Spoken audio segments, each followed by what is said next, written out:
আসসালামু আলাইকুম রহমতুল্লাহি ওবরাকাতুহ নাহমাদুহু ওয়া নুসাল্লি আলা রাসূলিহিল কারীম আম্মা বা'দ বিসমিল্লাহির রহমানির রহিম আলহামদুলিল্লাহ। আল্লাহ সুবহানাহু ওয়া তাআলার অশেষ শুকরিয়া জ্ঞাপন করছি যে আল্লাহ সুবহানাহু ওয়া তাআলা আমাদেরকে তৌফিক দিয়েছেন আমাদের ফরজে আইন কোর্সের আজকের সেশনে জয়েন করার জন্য।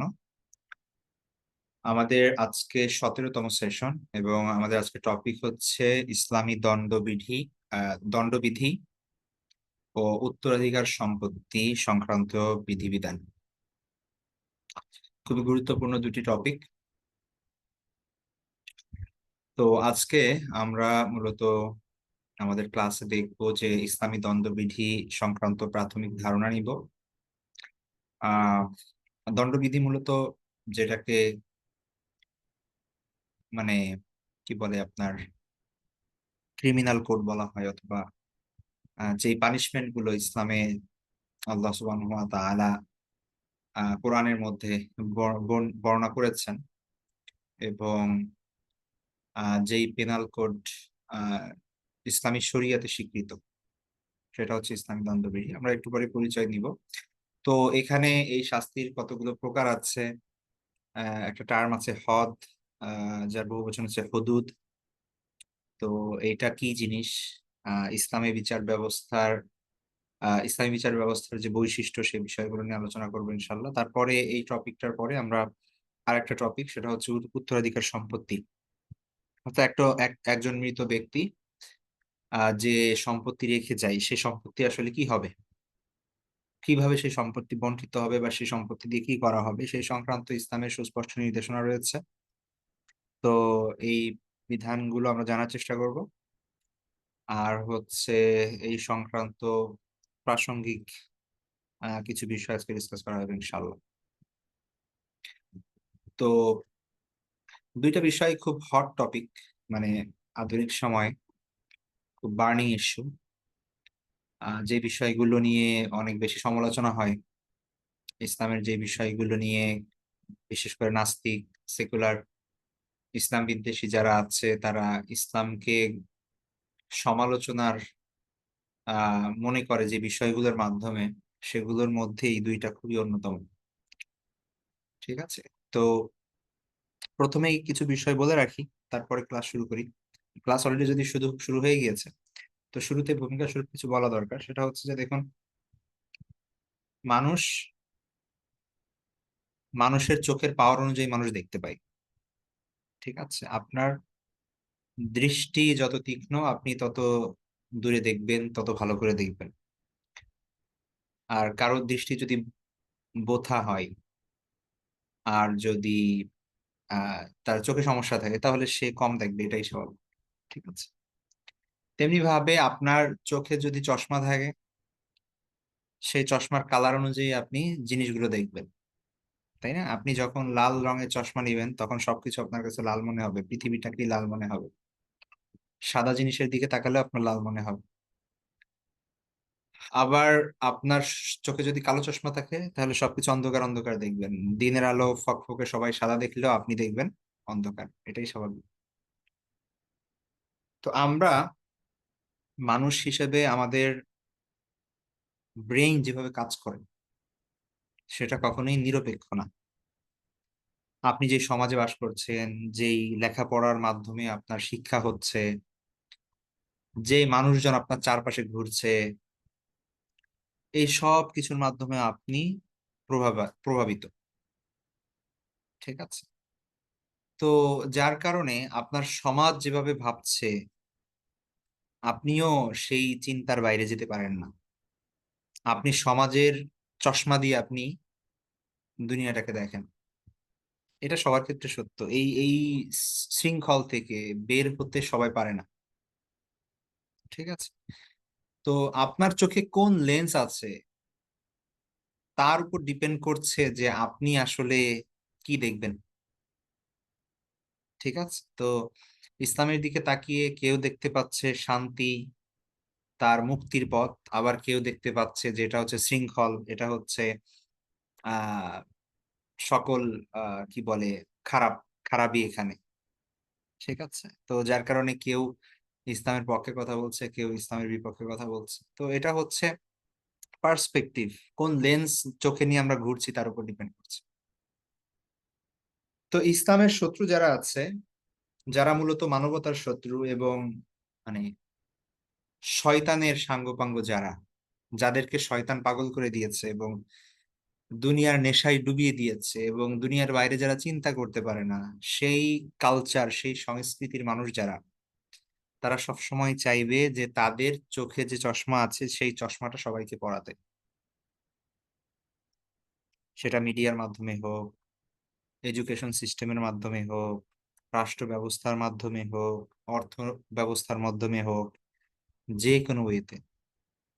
তো আপনার একটা বাচ্চা, সে যখন জন্মগ্রহণ করে তখন সে কিছুই জানে না, তার ব্রেইন একদম ব্লাঙ্ক। তাকে আপনি যা শেখাবেন সে তাই শিখবে।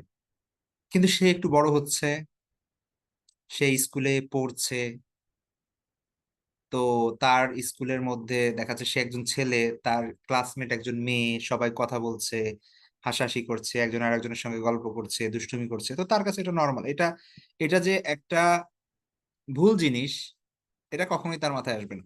তো সে ছোটবেলা থেকে ওই জিনিসটাই পাচ্ছে, বড় হচ্ছে।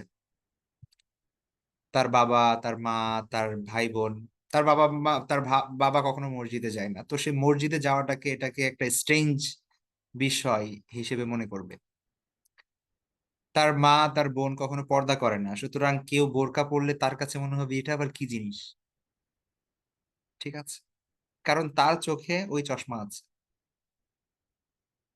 আবার যে ব্যক্তি এমন ঘরে বড় হয়েছে, যার বাবা মা আহ সম্পূর্ণ দিন প্র্যাকটিস করে, মা বোন সবসময় পর্দা করে, বাবা সবসময় মসজিদে যায়, তো সে যখন বাহিরের পরিবেশে যাবে, তখন সে দেখবে যে মানুষ এরকম ড্রেস পরে খোলামেলা বাইরে বের হচ্ছে, তখন তার কাছে মনে হবে আবার কি জিনিস, মানুষের লজ্জা নাই নাকি।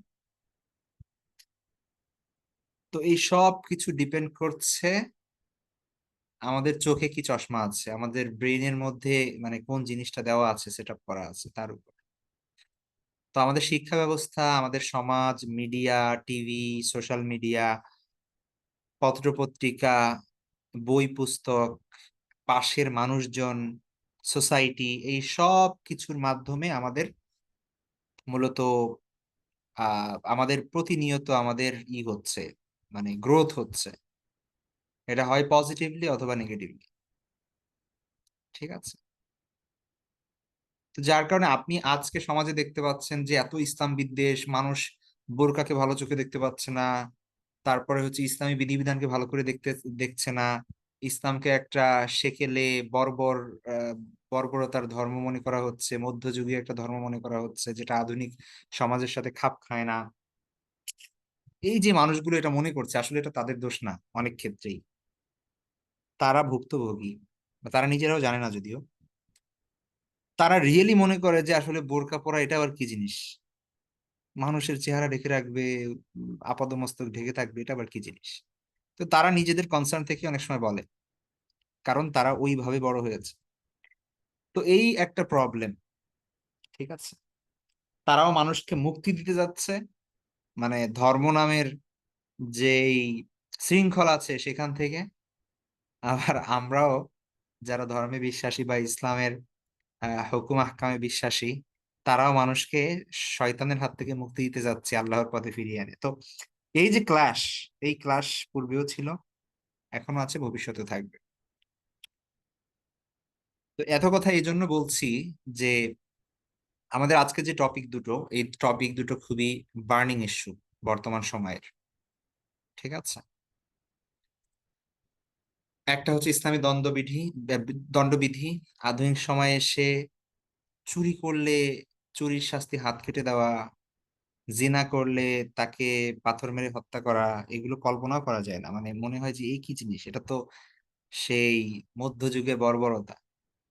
ঠিক আছে, কারণ আমাদেরকে ওই জিনিসটাই শেখানো হয়েছে, ওই জিনিসটাই ওইভাবেই আমরা বড় হয়েছি, এবং ওই ওই কালচার আমাদের সমাজে চলছে। এবং জেনা ব্যভিচার, চুরি, ডাকাতি, এগুলো খুব কমন হয়ে গেছে। তো যার কারণে আমরা এখন আল্লাহ সুবহানাহু ওয়া তাআলা যে জিনিসটা বলেছেন সেটা বললেও মানুষ বলবে যে ছি ছি, কি বলে এগুলো। তেমনি ভাবে উত্তরাধিকার সম্পত্তির বিষয়, আধুনিক সময়ে যেখানে সব জায়গায় নারীর অধিকার, তারপরে হচ্ছে নারীবাদী আন্দোলন চলছে, সমান অধিকারের কথা বলা হচ্ছে, সব জায়গায় এই স্লোগান। সেখানে হঠাৎ করে যখন আপনি শুনবেন যে মেয়েকে মানে বাবা মারা গেলে ছেলে ডাবল পাবে মেয়ের সম্পত্তি, তখন মনে হবে ইসলাম মেয়েদের উপর এত জুলুম করছে কেন? ঠিক আছে, কারণ আমরা আমাদের সবার চোখে লেন্স আছে ভিন্ন ধর্মী, যেই কালার পশ্চিমা সভ্যতা পশ্চিমা মিডিয়া আমাদের চোখে যেই কালো চশমা দিয়ে রেখেছে, আমরা এই জন্য কিছু ফকে দেখতে পারছি না, আমাদের কাছে সবকিছু ডার্ক মনে হচ্ছে। তো এই চশমা খুলতে হবে, সবার আগে হচ্ছে এই এই বিষয়, চশমা খুলতে হবে। ঠিক আছে, তো ইমানটাই আপনার চশমা খুলবে। যার ইমান যত বেশি, যার ইমান যত স্ট্রং, তার এই কি বলে, সে এই মোহ থেকে তত দ্রুত আহ নিজের শৃঙ্খল ভেঙে বের হতে পারবে। ঠিক আছে, তো যাই হোক, এখানে আমাদের বুঝতে হবে যে আল্লাহ সুবহানাহু ওয়া তাআলা তার কোরআন আমাদেরকে দিয়েছেন, এইটা একটা জীবন বিধান আল্লাহ সুবহানাহু ওয়া তাআলার পক্ষ থেকে। এখানে নানান বিষয় আল্লাহ সুবহানাহু ওয়া তাআলা আমাদেরকে নির্দেশনা দিয়েছেন। এখানে শুধুমাত্র যে নামাজ কিভাবে পড়তে হবে বা নামাজ ইবাদত সংক্রান্ত বিধিবিধানই না, কেবল অপরাধীর শাস্তি কিভাবে দিতে হবে, কতটুকু দিতে হবে, সেটা আল্লাহ সুবহানাহু ওয়া তাআলা সুস্পষ্টভাবে বলেছেন। সুতরাং ইসলামে পার্শিয়াল মুসলিম হওয়ার কোনো সুযোগ নেই। ইসলামকে খণ্ডন করার খণ্ডিত করার পার্টস পার্টস করে ভাগ করে ফেলার কোনো সুযোগ ইসলামে নাই। আল্লাহ সুবহানাহু ওয়া তাআলা কোরআনে বলছেন উদখুলু ফিস-সিলমি কাফা, পরিপূর্ণভাবে ইসলামে প্রবেশ করো। সুতরাং আপনি শুধুমাত্র নামাজের ক্ষেত্রে ইসলাম মানবেন আর অন্য কোনো ক্ষেত্রে ইসলাম মানবেন না, সেটা হবে না। ঠিক আছে, তো সামগ্রিকভাবে মানতে হবে। আর যদি কোনো অংশে না মানতে পারি, সোসাইটির কারণে, রাষ্ট্রের কারণে বা হচ্ছে সামগ্রিক আহ ব্যবস্থার কারণে, তাহলে সেই ক্ষেত্রেও মনে অনুতপ্ত থাকতে হবে, একটা আক্ষেপ থাকতে হবে যে আল্লাহর বিধান পালন হচ্ছে না, এবং সেটার জন্য চেষ্টা প্রচেষ্টা সুযোগ থাকলে করতে হবে। ঠিক আছে, তো এই যে এই বিষয়টা ইমানের কোশ্চেন, ইমানের প্রশ্ন, যে আপনি কিভাবে দেখছেন বিষয়গুলো। আল্লাহর কোরআনে সুস্পষ্টভাবে বর্ণিত আছে, তারপর আপনি যদি মনে করেন যে না, এই যুগে এটা চলবে না, বা এইটা কিভাবে সম্ভব, এটা তো মানে বর্বরতা, এটা কিন্তু সুস্পষ্ট কুফরি, এই মনোভাব পোষণ করাটাই কুফরি, যেটা আমরা অলরেডি আকীদার বিষয়ে ডিসকাস করেছি বিস্তারিত।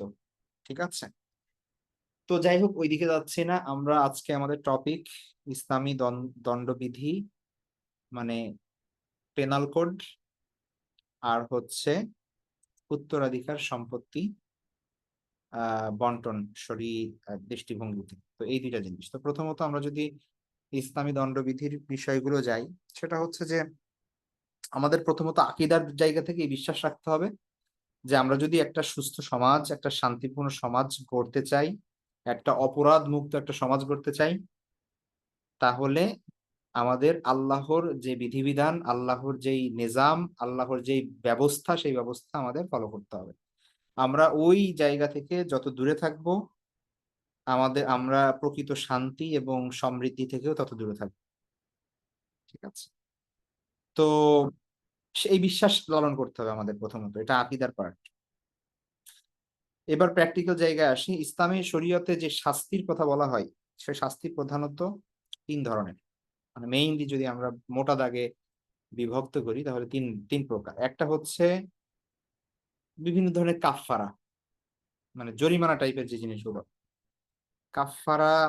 কাফফারাটা এক ধরনের শাস্তি, যেটা হচ্ছে মূলত আহ গুনাহ বা অপরাধ থেকে মাফ পাওয়ার যে শরীয়ত কর্তৃক যে নির্ধারিত দণ্ড। ঠিক আছে, অর্থাৎ কিছু অপরাধ এমন আছে, যেই অপরাধ করার পরে আপনার আল্লাহ সুবহানাহু ওয়া তাআলা বা রাসূল সাল্লাল্লাহু আলাইহি ওয়াসাল্লাম বা শরীয়তে কিছু আর্থিক বা শারীরিক ক্ষতিপূরণ ক্ষতিপূরণ স্বরূপ কিছু বিধান দিয়েছেন আল্লাহ সুবহানাহু ওয়া তাআলা। নতুবা আপনার তওবা কবুল হবে না। আপনি যে ভুল করেছেন, অপরাধ করেছেন, আপনার তওবা কবুল হবে না যদি আপনি এই কি না করেন, এই ক্ষতিপূরণ না দেন। ঠিক আছে, এটার নাম হচ্ছে কাফফারা। যেমন আপনি ইচ্ছা করে রোজা ভেঙে ফেলছেন, বা হচ্ছে আপনি এরকম বিভিন্ন জিনিস আছে, ঠিক আছে, কসম করে সেটা ভেঙে ফেলছেন, এরকম কিছু কিছু কাফারা আছে। সেখানে আমরা জানি গোলাম আজাদ করার মাধ্যমে কাফারা দেওয়া যায়। তারপরে একটানা 60টা রোজা রাখার বিধান আছে। এক একটা কাফারা এক এক রকম।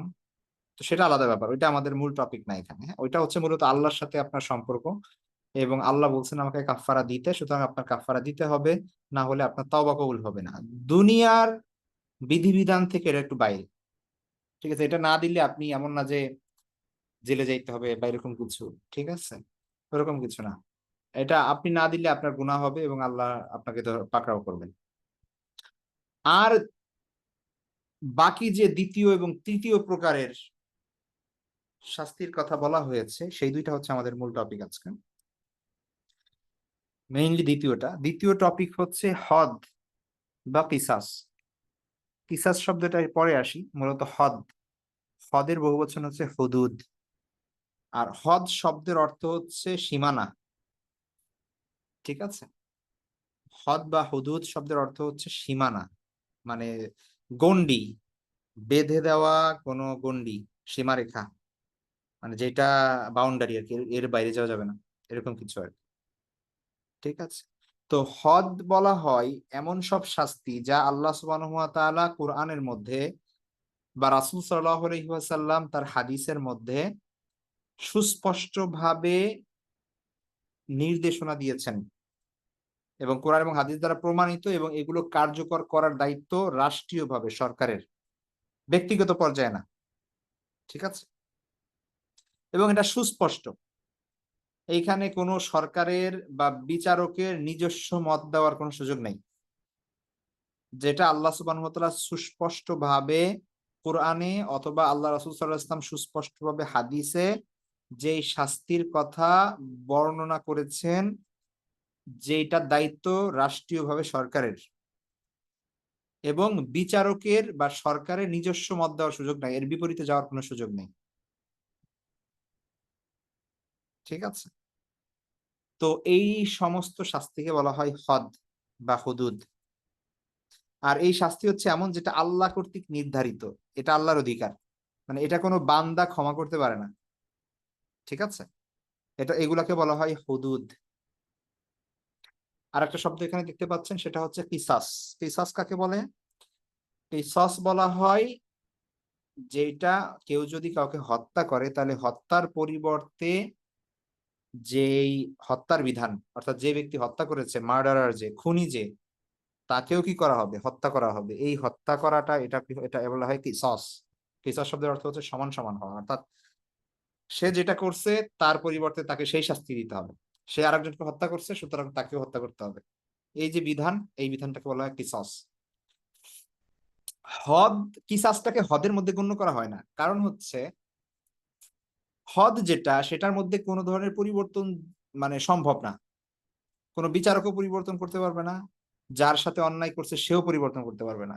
ধরেন আপনি একজনের কাছ থেকে, মানে কেউ একজন আপনার কাছ থেকে চুরি করছে, তাহলে চুরির শাস্তি হচ্ছে হাত কাটা। এখন এইটা বিচারকও চেঞ্জ করতে পারবে না, এই রায়। আবার আপনি যদি বলেন ভাই থাক থাক মাফ করে দেন, ভুল করে ফেলছে, আমি মাফ করে দিলাম, আপনার কথাও শোনা হবে না। যদি প্রমাণিত হয়, যে শর্ত শারায়েত আছে, মানে সাক্ষীর মাধ্যমে বা অন্য কোনো পদ্ধতিতে যদি প্রমাণিত হয়, তাহলে তার সেই শাস্তি অবশ্যই অবশ্যই দিতে হবে। এখানে যার টাকা চুরি করছে সেও মাফ করতে পারবে না, বিচারকও মাফ করতে পারবে না। এটাকে বলা হয় হদ। আর কিসাস, কিসাস একটু ব্যতিক্রম। কিসাস হচ্ছে যাদের সাথে অন্যায় করা হয়েছে, মানে যেই লোককে হত্যা করা হয়েছে, তার পরিবার চাইলে হত্যাকারীকে মাফ করে দিতে পারে, এবং এটার পরিবর্তে রক্তপণ নিতে পারে, ঠিক আছে। এর পরিবর্তে যদি বলে যে না, আমি আর্থিক ক্ষতিপূরণ নিব, আমার ভাই তো মারাই গেছে, এখন আরেকজনের মাইরে কি লাভ, ঠিক আছে ওরে মাফ করে দিলাম, তো ওর এর পরিবর্তে রক্তপূরণ দিতে হবে। রক্তপূরণ কত, এটাকে দিয়েত বলা হয়, সেটা পরের বিষয়টা আমরা আলোচনা করব। তো কিসসের ক্ষেত্রে এই সম্ভাবনা আছে, মানে চাইলে যদি বাদী, যারা বাদী মানে হচ্ছে যারা হচ্ছে যারা হচ্ছে ভিকটিম, তারা চাইলে কি করতে পারে, মাফ করে দিতে পারে, ঠিক আছে। দুইটার একটা গ্রহণ করতে পারে, হয় কিসাস অথবা হচ্ছে দিয়াত। দিয়াত মানে রক্তপাত। তো এই সুযোগটা কিসাসের মধ্যে আছে, এই কারণে এটাকে হদের মধ্যে গণ্য করা হয় না। কারণ হচ্ছে হদ যেগুলো বা হুদুদ যেগুলো, সেটার মধ্যে কোনো পরিবর্তন আসবে না। এটা যার সাথে অপরাধ হয়েছে সে বললে হবে না, বিচারকও পারবে না। এটাকে বলা হয় হদ, যেটা নির্ধারিত। তো এবার আসি যে তৃতীয় পর্যায়ে, এটা গেলো দুই ধরনের, একটা হচ্ছে কাফফারা আর একটা হচ্ছে হদ কিসাস, বিধিবদ্ধ শাস্তি। 3 নাম্বার হচ্ছে তাজির। তাজির বলা হয় ইসলামী শরীয়তে যে সকল অপরাধের শাস্তির পরিমাণ নির্ধারণ করা হয় নাই, বরং বিচারকের বিবেচনার উপর ছেড়ে দেওয়া হয়েছে, তাকে বলা হয় তাজির। এখন যেমন ধরেন, রাস্তার ট্রাফিকের নিয়ম লঙ্ঘন করা হয়েছে, এখন এই ব্যাপারে তো আল্লাহ সুবহানাহু ওয়া তাআলা কোরআনে কিছু বলেন নাই যে রেড লাইটে গাড়ি চালাইলে এই শাস্তি, তো আল্লাহ বলেন নাই কিছু, তাই না? কিন্তু এটা তো একটা অপরাধ অবশ্যই, কারণ এখানে তো অ্যাক্সিডেন্ট করতে পারতো, এটা তো এক ধরনের ঠিক নাই কাজগুলো। বা ধরেন স্পিড লিমিটের উপরে গাড়ি চালানো, আমি জাস্ট এই ব্যাপারে বলছি, এছাড়া আরো অনেক জিনিস হইতে পারে, ঠিক আছে? এছাড়া আরো অনেক হইতে পারে, অনেক বিষয় হইতে পারে।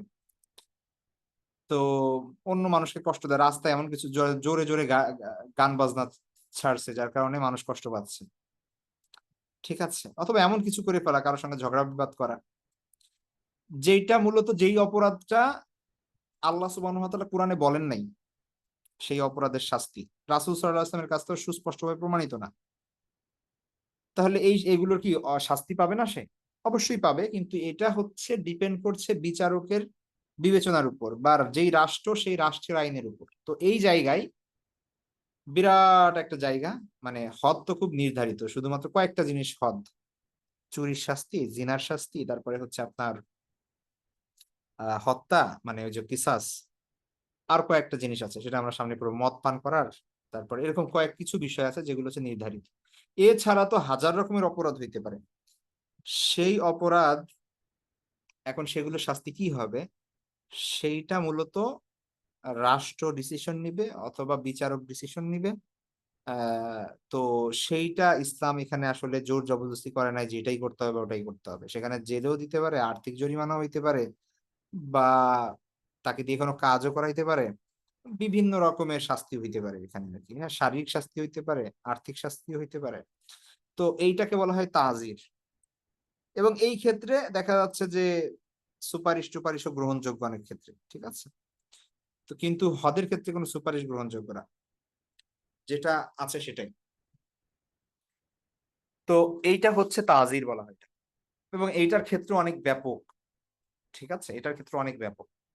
তো এই জায়গায় রাষ্ট্র চাইলে নিজের মতো করে কি করতে পারে, আইন বানাইতে পারে, কোথাও কঠোর, কোথাও অনেক বেশি কঠোর, কোথাও লঘু, কোথাও আরো লঘুতর। তো ডিপেন্ড করছে সিচুয়েশনের উপর, রাষ্ট্রের উপর, বা ওই ওই এলাকার মানুষের উপর। তো এইটা এই ক্ষেত্রে ইসলাম ছেড়ে দিয়েছে যে ঠিক আছে তোমাদের মতো করে কর, তবে কারো উপর যেন অন্যায় না হয়। এটাকে বলে তাজির। তাহলে তাজিরের ব্যাপারটা ছেড়ে দেওয়া হয়েছে। সুতরাং মানে রাষ্ট্র যদি নিয়ম করে যে আপনি হেলমেট ছাড়া হোন্ডা চালাইলে এটা অপরাধ হিসেবে গণ্য হবে এবং এর শাস্তি হচ্ছে 1,000 টাকা ফাইন বা 2,000 টাকা ফাইন, তাহলে ইসলাম এখানে আসলে কিছু বলার নাই ইসলামের, ঠিক আছে? ওকে, আপনার এটা মানতে হবে, ঠিক আছে? তো এই হচ্ছে তাজির। তাহলে আমাদের মেইন টপিক হচ্ছে আজকে মাঝখানের দ্বিতীয়টা, সেটা হচ্ছে হদ এবং কিসাস। তাহলে আমরা এখানে যাই। তাহলে ইসলামী দৃষ্টিতে নানাবিধ অপরাধ ও নির্ধারিত শাস্তি, যে নির্ধারিত শাস্তি সেগুলো নিয়ে আমরা আলোচনা করতেছি। 1 নম্বর হচ্ছে হত্যাকাণ্ড। তাইলে কেউ যদি অবৈধভাবে একজন অন্যজনকে হত্যা করে, অন্য কাউকে হত্যা করে ইচ্ছাকৃতভাবে, তাহলে তার শাস্তি হচ্ছে কিসাস। কিসাস মানে হচ্ছে হত্যার পরিবর্তে হত্যা। অথবা কিসাস যদি মাফ করে দেয় তার ফ্যামিলি, তাহলে দিয়াত। দিয়াত মানে হচ্ছে ক্ষতিপূরণ। তবে ক্ষতিপূরণ এটা সরকার নির্ধারণ, এটা অলরেডি শরীয়তে নির্ধারিত কতটুকু দিয়ত। দিয়ত হচ্ছে মূলত 100 উট, একটা প্রাণের বিনিময়ে 100 উট। 100 উটের কথা চিন্তা করেন। মানে আপনি যদি একটা বাংলাদেশে সাধারণত কুরবানির সময় যে উট গুলো আসে, সেই উট হচ্ছে খুবই দুর্বল, হালকা পাতলা, মানে যেগুলো আরবে চলে না সেই ধরনের উট গুলো আসে বাংলাদেশে, ঠিক আছে, খুব বড় ধরনের সবল উট টুট এগুলো আসে না। তারপরেও বাংলাদেশে ধরেন যে ধরনের উটগুলো আসে সেই উটগুলো যদি ধরি তারপরে এগুলোর দাম মানে কত 2 লাখ টাকা, 3 লাখ টাকা, 5 লাখ টাকা বিভিন্ন রকমের দাম আছে। আচ্ছা, আমরা যদি 2 লাখ টাকা করেও ধরি এক একটা উট, তাহলে 100 উটের দাম 2 কোটি টাকা। তার মানে একটা একটা প্রাণের মূল্য 2 কোটি টাকা। ঠিক আছে, এটা হচ্ছে রক্তপণ বা দিয়াত, ক্ষতিপূরণ। তো কেউ যদি হত্যা করে তাহলে হয় তাকে হত্যা করতে হবে, আর যদি তার ওই যে নিহত ব্যক্তি তার ফ্যামিলি যদি মাফ করে দিতে চায় তাহলে এই লোক ক্ষতিপূরণ দিবে, অর্থাৎ দিয়ত দিবে। ঠিক আছে, যেটার পরিমাণ হচ্ছে 1 কোটি টাকার উপরে। এটা হচ্ছে হত্যার বিধান। ঠিক আছে, এবং এ ব্যাপারে কোরআনের আয়াত আছে, হাদিস আছে, এখানে দেওয়া আছে, আপনারা একটু পড়ে নেবেন। সবকিছু খুব বিস্তারিত বলার দরকারও নাই, মানে বিষয়গুলো খুব স্পষ্ট। এবং আল্লাহ রাসূল সাল্লাল্লাহু আলাইহি ওয়াসাল্লাম থেকে প্রমাণিত এই ব্যাপারে যে আহ হত্যা করা অথবা হচ্ছে দিয়াত, এই দুইটার বিধানই আছে, কিসাস অথবা দিয়াত। হাদিসের মধ্যে আছে মান কুতিলা লাহু কাতিলুন বাদা মাকালাতি হাদিহি আল্লাহ ফা আহলুহু বাইনা খিরাতাইন খিরাতাইন ইম্মা আন ইয়াখুযুল আও ইয়াকতুলু।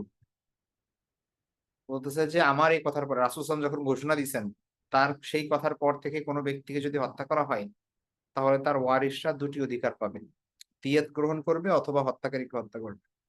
এমনি ভাবে আবু হুরায়রা থেকেও সেম হাদিস বর্ণিত আছে যে কাউকে হত্যা করা হলে তার পক্ষ থেকে তার ওয়ারিশরা দুটি অধিকার পাবে, তার মধ্য থেকে ভেবেচিন্তে তারা উত্তমটি গ্রহণ করবে। এক হচ্ছে তার দিয়ত নেওয়া হবে, মানে রক্তপণ নেওয়া হবে, অথবা তার ওয়ারিশদেরকে তার কিসাস নেওয়ার সুযোগ দেওয়া হবে, অর্থাৎ তাকে হত্যা করা হবে। তো এই দুই ধরনের সুযোগই আছে ইসলাম।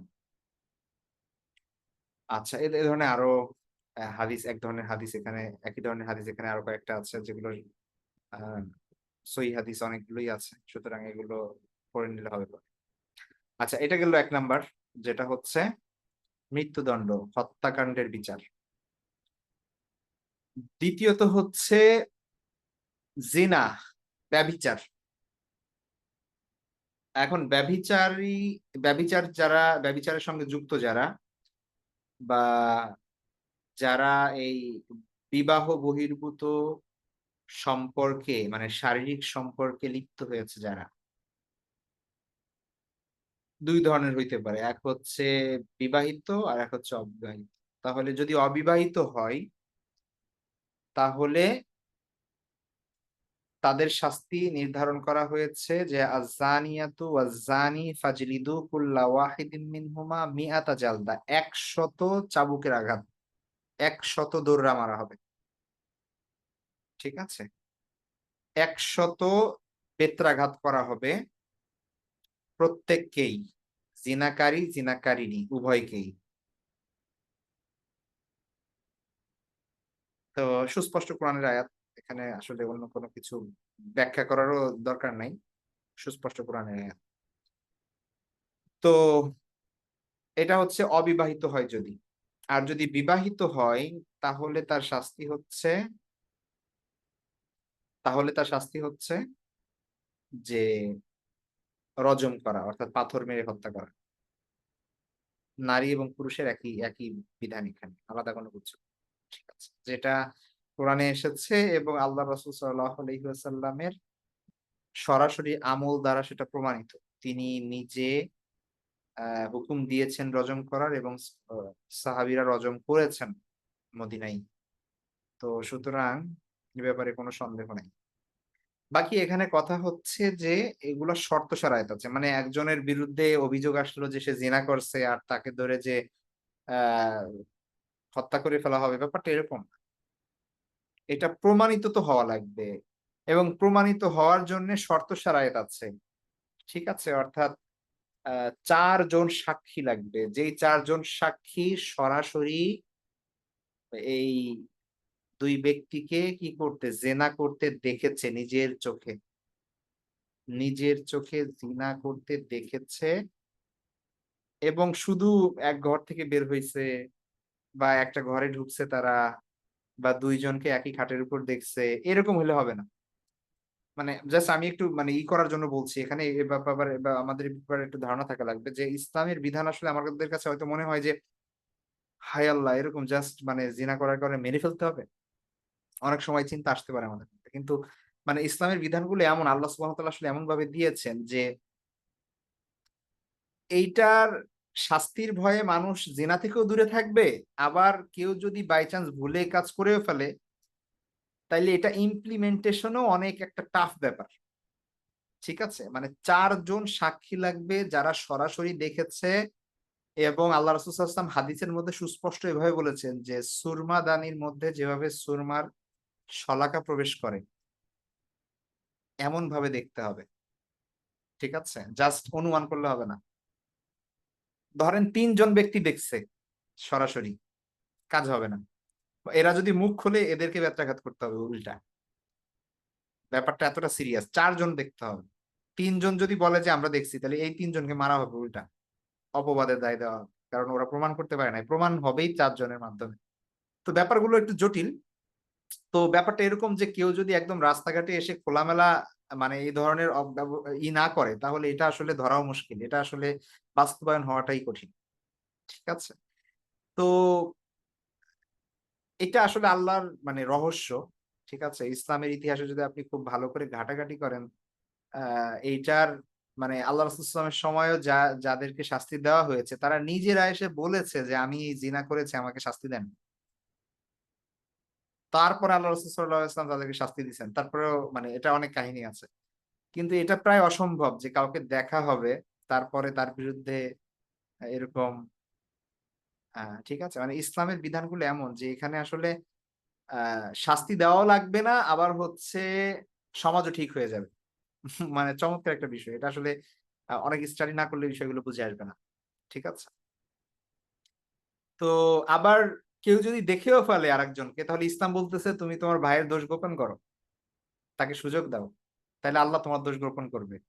ঠিক আছে? মানে ইসলাম এটা উৎসাহিত করে না যে তুমি ঠিক আছে আরেকজনটা দেখছো, তুমি যে তাকে শাস্তির মুখোমুখি করো। বরং তাকে গোপনে সতর্ক করো যে খবরদার, আমি কিন্তু দেখছি। তুমি এই কাজ করবা না ভবিষ্যতে।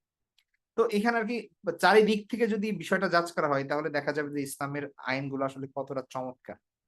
ঠিক আছে? যে আ এইটা সমাজটাও ঠিক করে দিবে। এটার ভয়ে মানুষ জেনার কাছে যাবেও না বা অপরাধের সাথে যুক্তও হবে না। আবার দেখা যাচ্ছে যে বিষয়টা এত কঠোরও না, যতটা দেখতে মনে হচ্ছে। কারণ এখানে এত শর্ত সারায়ত আছে। আল্লাহ সুবহানাহু ওয়া তাআলা দিয়ে দিয়েছেন সেগুলো। তো এইজন্যে এই বিষয়গুলো বুঝলে আরো মানে আমাদের ঈমান আরো তাজা হবে। ঠিক আছে? যদি বোঝা যায়।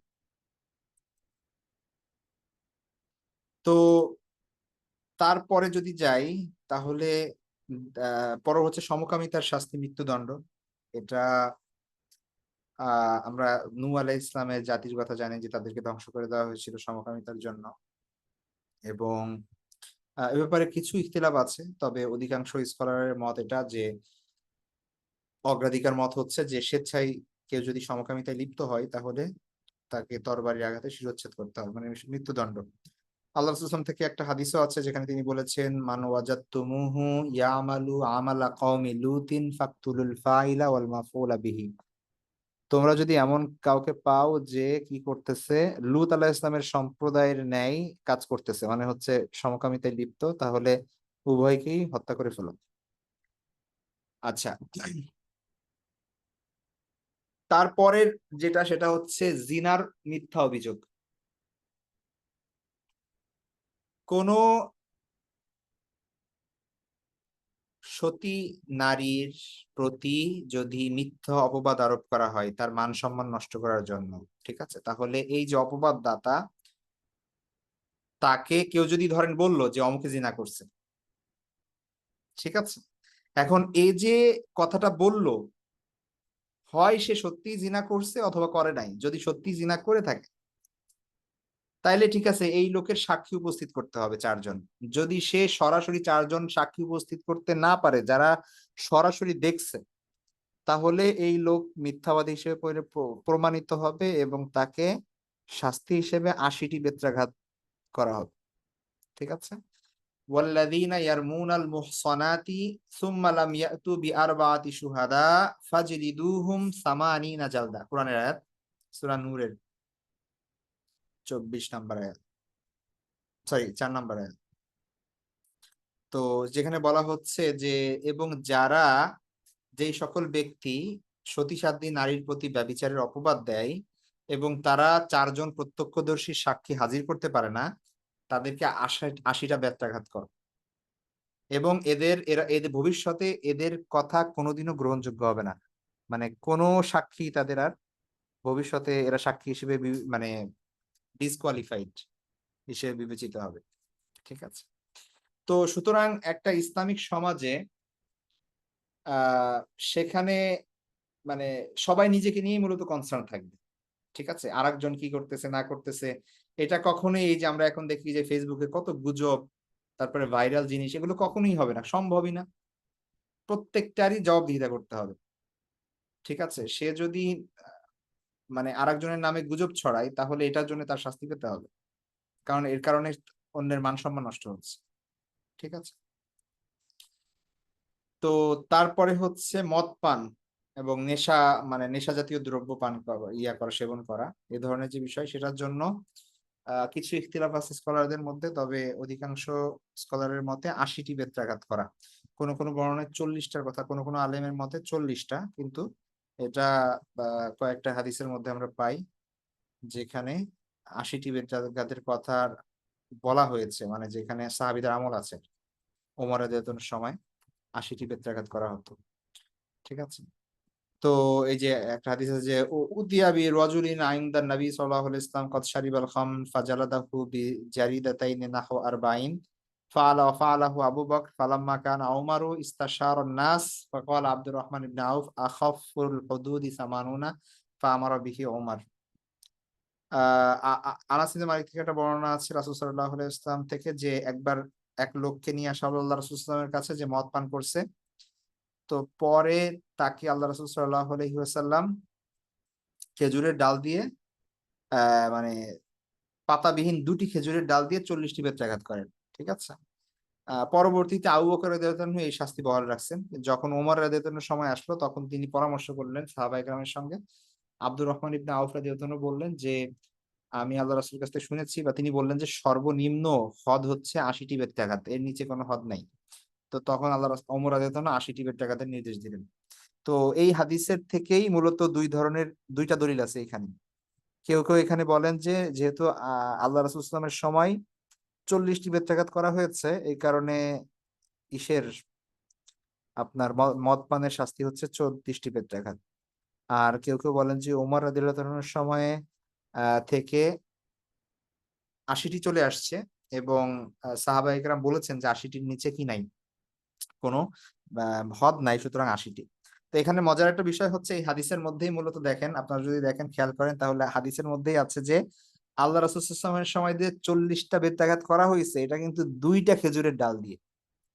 ঠিক আছে? তো মূলত প্রত্যেকটা বাড়ি কিন্তু 2টা করে লাগতেছে। তো তার মানে হচ্ছে কথা ঠিকই আছে, পার্থক্য আসলে কোনটাই না। তো আল্লাহ রাসূল সাল্লাল্লাহু আলাইহি ওয়াসাল্লামের সময় একসঙ্গে 2টা ডাল দিয়ে 40টা আঘাত করা হয়েছে, মানে ৮০টা আঘাত করছেন। আর ওমর রাদিয়াল্লাহু আনহুর সময় ৮০টার কথা তো স্পষ্ট বর্ণনা করাই আছে। তো সুতরাং আসলে কোনো পার্থক্য নাই, ৮০টাই। তো এই হচ্ছে বিষয়।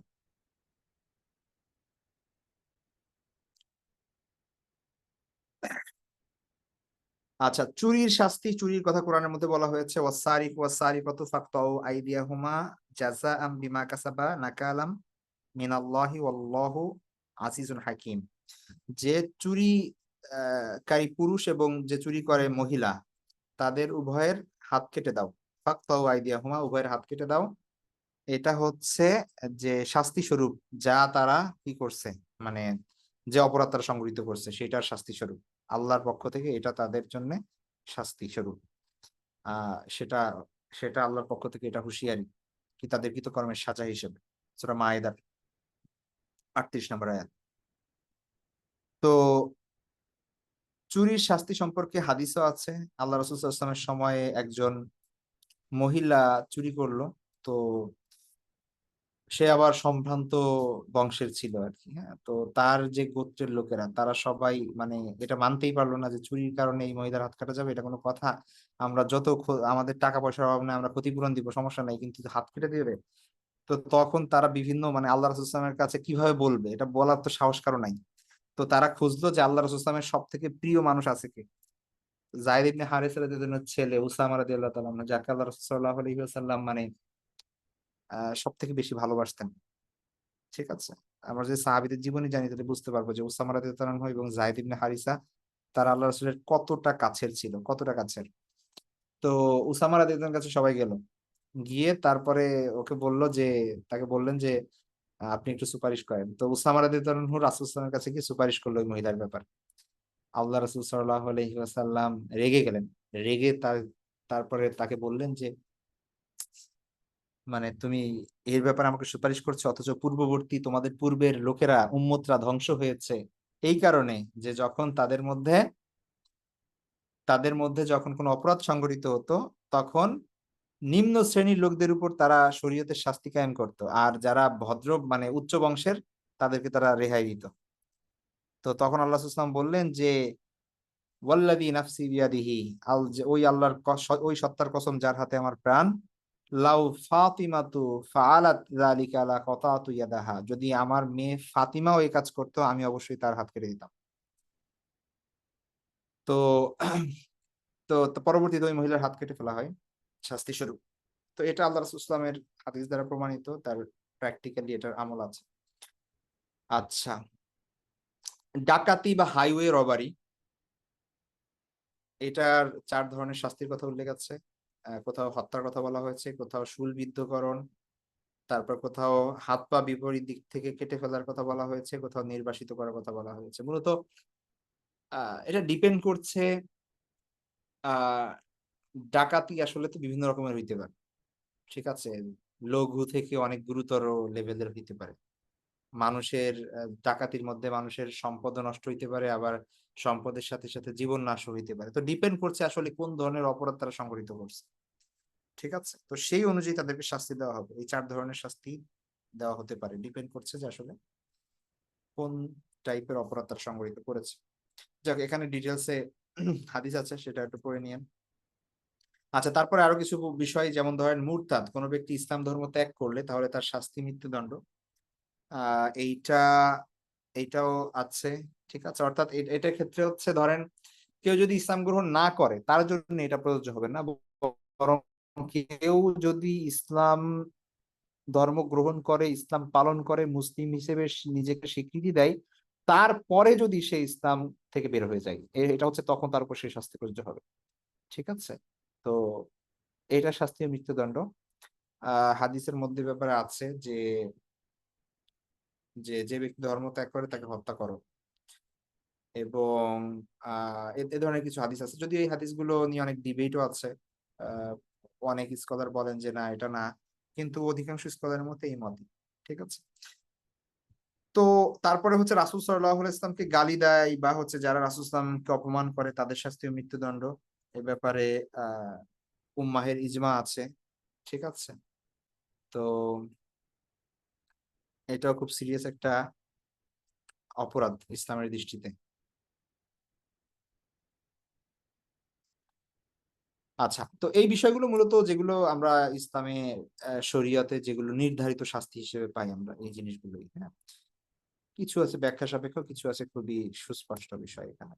বাকি একটা বিষয় সেটা বলে রাখি, সেটা হচ্ছে দেখুন আবারও বলছি, এই হদের যে বিষয়গুলো আ বা কিসাসের যে বিষয়গুলো, এইটা এগুলোর শর্তের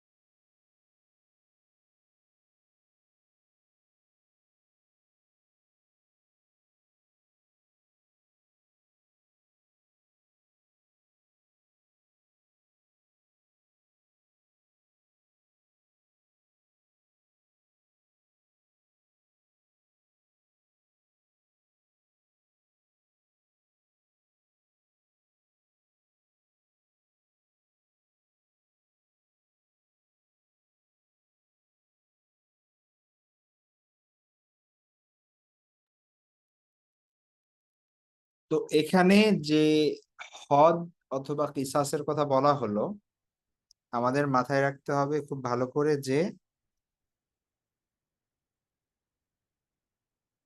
এইগুলো ব্যক্তি পর্যায়ে আমলযোগ্য না। ঠিক আছে, অর্থাৎ কেউ জিনা করছে, আপনি মানে সেই শাস্তি বাস্তবায়ন করতে পারবেন না। ঠিক আছে, বা কয়েকজন মিলে কেউ একজন চুরি করছে, কয়েকজন মিলে তার হাত কেটে দিলেন, এইটা আপনার দায়িত্ব না। এটা যদি রাষ্ট্রীয়ভাবে ইসলাম প্রতিষ্ঠিত থাকে তাহলে এটা রাষ্ট্রের দায়িত্ব, অথরিটির দায়িত্ব। আর কোন রাষ্ট্রে যদি এটা ব্যবস্থা না থাকে তাহলে রাষ্ট্রের যারা দায়িত্বশীল আছে তারা আল্লাহর কাছে জবাবদিহিতা করবে। এখানে এগুলো ব্যক্তিগতভাবে ইমপ্লিমেন্ট করার বিষয় না, এই বিষয়টা মাথায় রাখতে হবে। হ্যাঁ, এই বিষয়টা মাথায় রাখতে হবে। সুতরাং আহ এই বিষয় কেউ ধরেন আজকে ধর্মত্যাগ করলো, এখন আপনি যে তাকে হত্যা করে ফেললেন, সুতরাং এইটা আপনার জন্য এই বৈধতা দেওয়া হয়নি, ইমপ্লিমেন্ট করার দায়িত্ব আপনার না। ঠিক আছে, কেউ জিনা করলো, আপনি তা রজম করবেন, এটা সেই দায়িত্ব আপনাকে দেওয়া হয়নি। এটা রাষ্ট্রীয়ভাবে আমলযোগ্য বিষয়, অথরিটি থেকে সেটা মানে এটা বিচার হবে, বিচার কার্য হয়ে যেই রায় হবে তার মানে একজন অপরাধ করছে সেটা তো আগে প্রমাণিত হতে হবে যে অপরাধ হয়েছে, তাই না? যদি এটা সবার হাতে দিয়ে দেয় তাহলে দেখবেন যে কালকে বাংলাদেশের অর্ধেক মানুষ মারা মারা গেছে।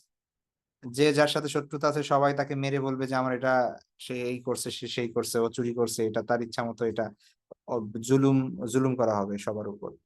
যারা শক্তিশালী তারা দুর্বলদেরকে এমন ভাবে ইয়া করবে, শত্রুতা করবে। তো এইটা কোনো ব্যক্তির উপর সে দায়িত্ব দেওয়া হয়নি, এটা হচ্ছে অথরিটি যদি থাকে, রাষ্ট্রীয়ভাবে যদি এটা প্রতিষ্ঠিত থাকে তাহলে সুনির্দিষ্টভাবে তার বিচার কার্য হবে। বিচারক যদি তথ্য প্রমাণের ভিত্তিতে মনে করেন যে হ্যাঁ সে প্রকৃতপক্ষেই দোষী, তাহলেই সেই রায় তিনি দিবেন এখানে, এবং সরকার সেটা বাস্তবায়ন করবে। এখানে সাধারণ মানুষের এখানে আসলে কিছু করার নেই। সুতরাং এই ব্যাপারগুলো আমাদের এখানে আপাতত প্র্যাকটিস করার কোনো বিষয় না।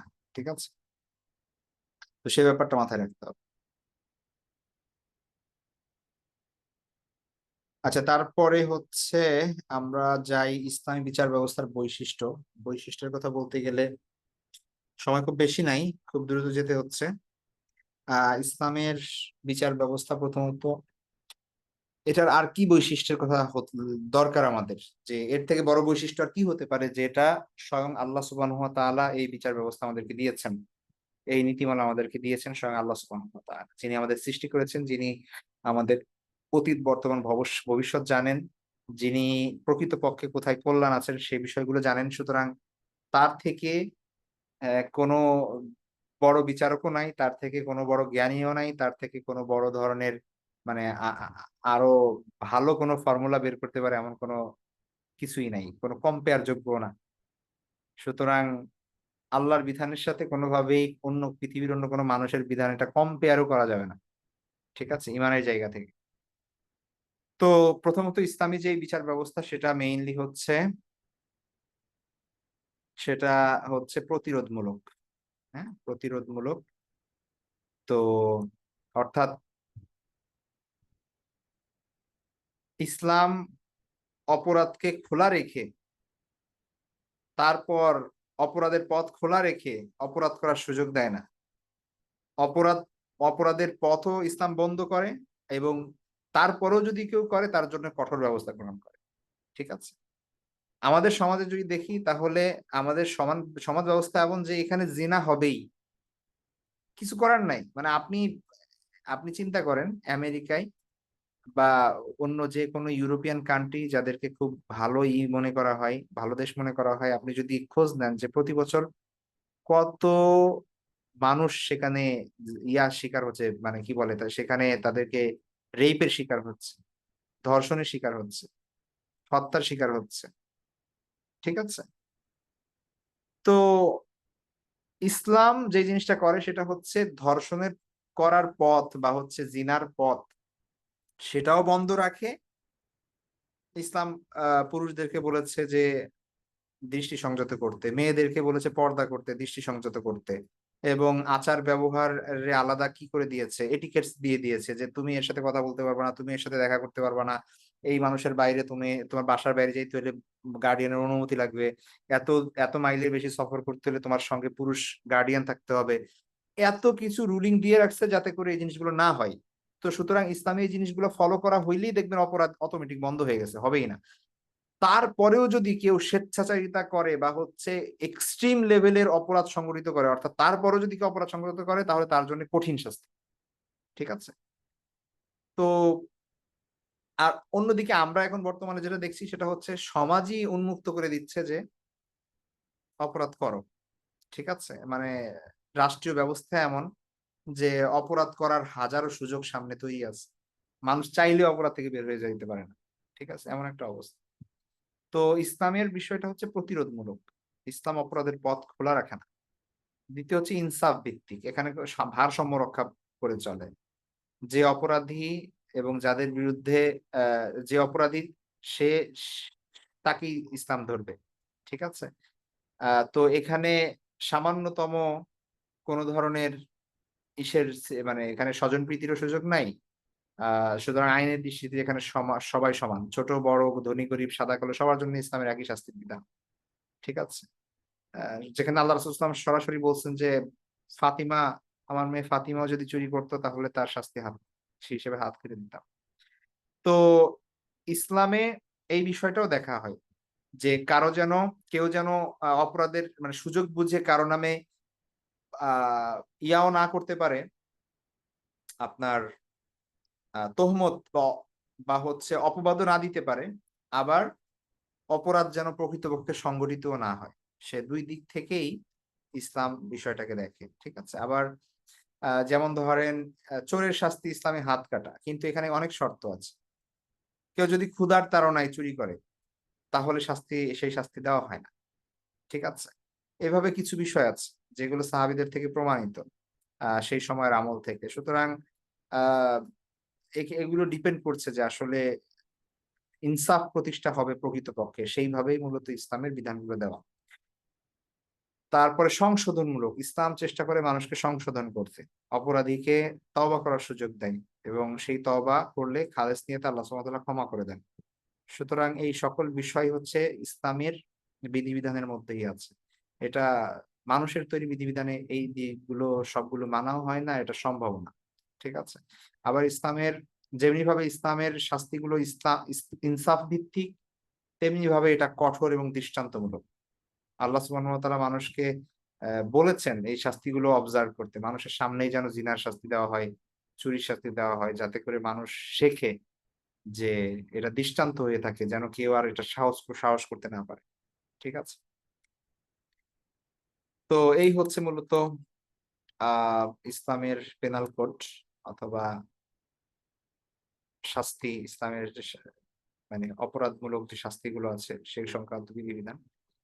এবার হচ্ছে উত্তরাধিকার সম্পত্তি খুব সংক্ষেপে বলি। উত্তরাধিকার সম্পত্তি মূলত এটাকে মিরাস বলা হয়। মিরাস মানে হচ্ছে মৃত ব্যক্তি যা রেখে যায় তার মালিকানায় স্থাবর, অস্থাবর সকল সম্পত্তি, নগদ টাকা যা কিছুই আছে সবকিছু হচ্ছে মিরাস। ঠিক আছে? মৃত ব্যক্তির রেখে যাওয়া সম্পত্তি হচ্ছে মিরাস। এখন এই যে মিরাস বা উত্তরাধিকার সম্পদ যেটা আছে সেইটার ৪ টা ৪ টা এই ৪ টা বিধান আছে এই সম্পত্তির। ঠিক আছে? একটা ব্যক্তি মারা গেল এবং তার যে পরিত্যক্ত সম্পত্তি আছে সেই সম্পত্তির সাথে ৪ টা বিষয় সম্পৃক্ত, ৪ টা হক সম্পৃক্ত। ১ নাম্বার মৃত্যুর সময় থেকে নিয়ে একদম দাফন-কাফন পর্যন্ত যে খরচগুলো আছে তার কাফন, তার গোসল, তার দাফন, তাই না? যেখানে দাফন করা হবে সেই জায়গা যদি ক্রয় করা লাগে মানে যা কিছুই আছে এই সংক্রান্ত যে খরচ হবে এই খরচটা আ এই মৃত সর্বপ্রথম হক হচ্ছে এই মৃত ব্যক্তির পরিত্যক্ত সম্পদ থেকে এটা দেওয়া হবে। ঠিক আছে? সর্বপ্রথম কাজ হচ্ছে এটা। তাইলে মৃত ব্যক্তির পরিত্যক্ত সম্পত্তি থেকে ১ম হক হচ্ছে তার দাফন-কাফন ইত্যাদির ব্যবস্থা করা। ২ নাম্বার হচ্ছে যদি তার কোন ঋণ থাকে, মৃত ব্যক্তি যদি ঋণী থাকে তাহলে তার ঋণ পরিশোধ করা হবে তার সম্পদ থেকে। ঠিক আছে? মানে তার যদি এইজন্য যদি তার সব সম্পত্তি দিয়ে দিতে হয়, সব সম্পত্তি দিয়ে দিতে হবে। কিছু করার নেই। ধরেন একজন মানুষ ৳১০,০০,০০০ রেখে গেছে, মানে তার সকল সম্পত্তির মূল্য হচ্ছে ৳১০,০০,০০০ আর তার ঋণও ছিল ৳১০,০০,০০০। তাহলে সব সম্পত্তি দিয়েই ঋণ শোধ করতে হবে। উত্তরাধিকারীর ছেলে-মেয়ে কোন কিছুই পাবে না। ঋণটা আগে। তাহলে সর্বপ্রথম দাফন-কাফন। ২ নাম্বার হচ্ছে ঋণ। ৩ নাম্বার হচ্ছে সে মৃত ব্যক্তি যদি কোন কিছু ওসিয়ত করে যায়।